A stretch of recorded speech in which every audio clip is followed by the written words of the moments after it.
ഇന്ന് ഞാൻ ഉണ്ടാക്കാൻ പോണത് എലാഞ്ചിയാണ് കേട്ടോ. അപ്പോൾ ഒരു പാൻ ചൂടാക്കാൻ വെച്ചിട്ടുണ്ട്. അതിലേക്ക് ഒരു ടീസ്പൂൺ നെയ്യ് വെച്ച് കൊടുക്കുന്നുണ്ട് കേട്ടോ.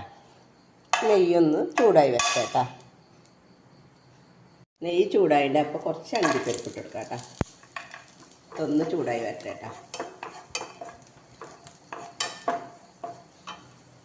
അണ്ടിപ്പരിപ്പ് ചൂടായി വന്നിട്ടുണ്ട്. അപ്പോൾ തേങ്ങ ഇട്ട് കൊടുക്കാം കേട്ടോ. തേങ്ങ ഒന്ന് മൊരിഞ്ഞ് വരും, ഇളക്കി കൊടുക്കാം നന്നായി. ഇതിലേക്ക് 3 ടീസ്പൂണ് പഞ്ചസാര ഇട്ട് കൊടുക്കണം കേട്ടോ.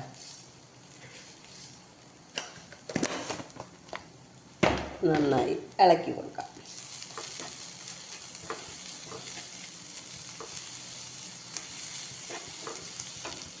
കുറച്ച് ഏലക്കായ പൊടിക്കണം. ഇതും കൂടിയിട്ട് ഒന്ന് നന്നായി ഇളക്കി കൊടുക്കാം കേട്ടോ.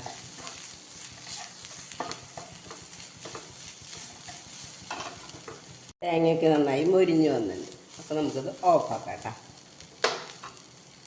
ഒരു മിക്സിയിലെ ജാറിലേക്ക് 1 കപ്പ് മൈദപ്പൊടി, കുറച്ച് മഞ്ഞൾപ്പൊടി, ഇതിലേക്ക് ആവശ്യമുള്ള ഉപ്പ്,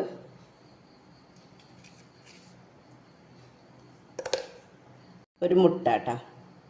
ഇനി കുറച്ച് വെള്ളം ഒഴിച്ച് നമ്മളെ ദോശമാവിൻ്റെ പരുവത്തിൽ നമുക്കിത് അരച്ചെടുക്കാം. ഞാനിത് അരച്ചെടുത്തിട്ട് ഇതൊരു പാത്രത്തിലേക്ക് ഒഴിക്കട്ടെ. ഒരു പാൻ ചൂടാക്കാൻ വെച്ചിട്ടുണ്ട്. അതിലേക്ക് ഒരു കയ്യിൽ മാവ് ഒഴിച്ച് കൊടുക്കാം. നമ്മൾ ദോശ പരത്തനമാതിരി പരത്തിയെടുക്കുക കേട്ടോ.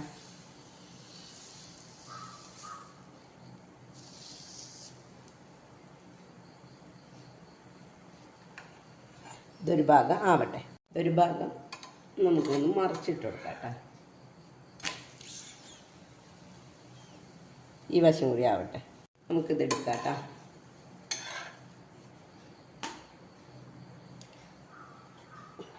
അടുത്തത് ഇതേമാതിരി തന്നെ ഒഴിച്ചെടുക്കാം. പരത്തിയെടുക്കാം കേട്ടോ.